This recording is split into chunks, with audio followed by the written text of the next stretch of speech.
to invoke the provision of the Section 305 of the Constitution of the Federal Republic of Nigeria, 1999, as amended, to declare a state of emergency in Rivers State with effect from today, 18th March, year 2025,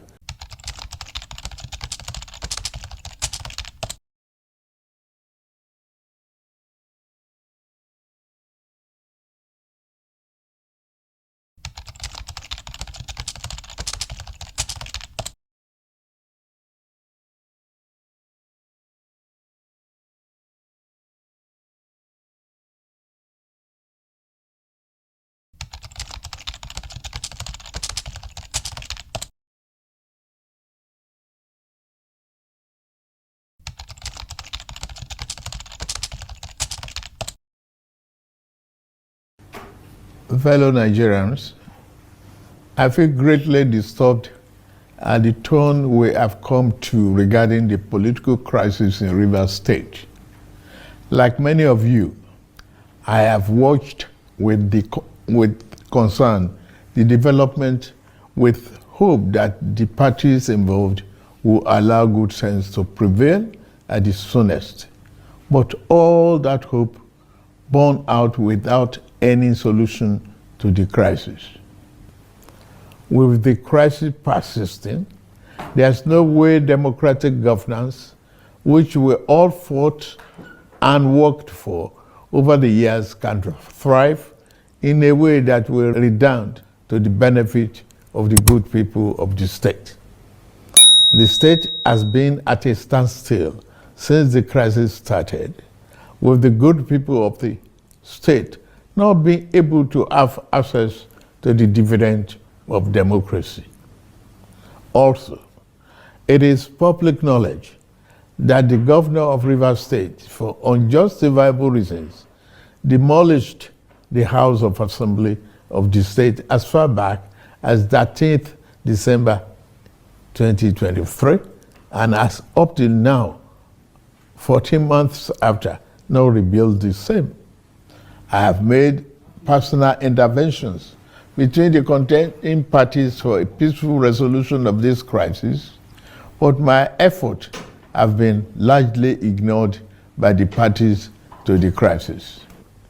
I'm also aware that many well-meaning Nigerians, leaders of thought, and patriotic groups have also intervened at various times with the best of intentions to resolve the matter, but all their efforts were also to no avail. Still, I thank them.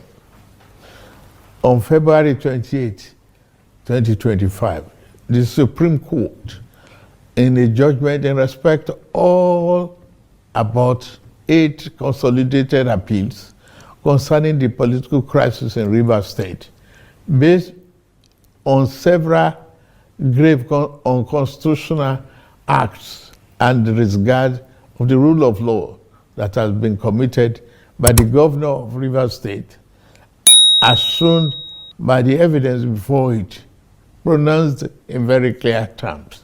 And I quote, "A government cannot be said to exist without one of the 3 arms that make up of the government of a state under the 1999 Constitution as amended.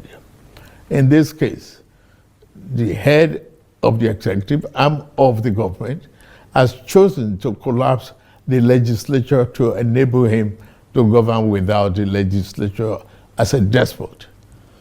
As it is, there is no government in Rivers State," and I quote. The above pronouncement came after a catalog of judicial findings of constitutional breaches against Governor Siminalayi Fubara.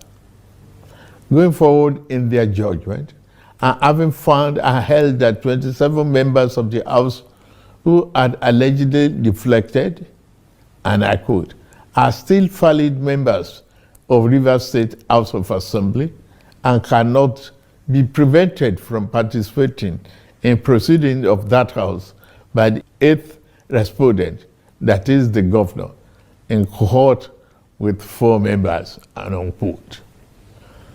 The Supreme Court then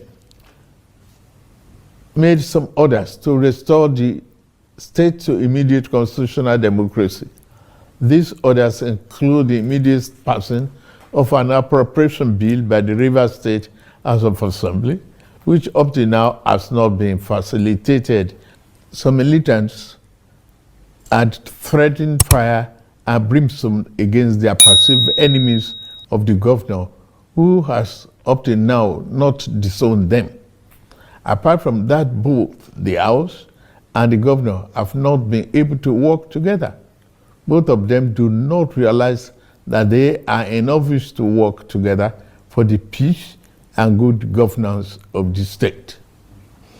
The latest security report made available to me show that between yesterday and today, there have been disturbing incidents of vandalization of pipelines by some militants without governor taking any action to curtail them. I have, of course, given stand order to the security agencies to ensure safety of lives of good people of Rivers State and the oil pipelines. With all this and many more, no good and responsible president will stand by and allow the grave situation to continue without taking remedial steps prescribed by the Constitution to address the situation in the state, which no doubt requires extraordinary measures to restore good governance, peace, order, and security. In these circumstances, having soberly reflected on and evaluated the political situation in Rivers State, and the governor and deputy governor of Rivers State having failed to make a request to me as president to issue this proclamation as required by Section 305, Paragraph 5 of the 1999 Constitution as amended, it has become inevitably compelling for me to invoke the provision of the Section 305 of the Constitution of the Federal Republic of Nigeria, 1999, as amended, to declare a state of emergency in Rivers State with effect from today, 18th March, year 2025, and I so do. By this declaration, the governor of Rivers State, Mr. Similaye Fubara, his deputy, Mrs. Ngozi Odu, and all elected members of the House of Assembly State are hereby suspended for an initial period of 6 months. In the meantime, I hereby nominate Vice Admiral Eboket Ibas, retired, as administrator to take charge of the affairs of the state in the interests of the good people of Rivers State. For the avoidance of doubt, this declaration does not affect the judicial arm of Rivers State, which shall continue to function in accordance with their constitutional mandate. The administrator will not make any new laws. He will, however, be free to formulate regulations and may be found necessary to do his job, but such regulations will need to be considered and approved by the Federal Executive Council and promoted by the President for the state. This declaration has been published in the Federal Gazette, a copy of which has been forwarded to the National Assembly in accordance with the Constitution. It is my fervent hope that this inevitable intervention will help to restore peace and order in Rivers State by awakening all the contenders to the constitutional imperatives, binding on all political players in the Rivers State in particular and Nigeria as a whole. Long live a united, peaceful, secured, and democratic Rivers State in particular, and the Federal Republic of Nigeria as a whole. God bless you all for listening. Thank you.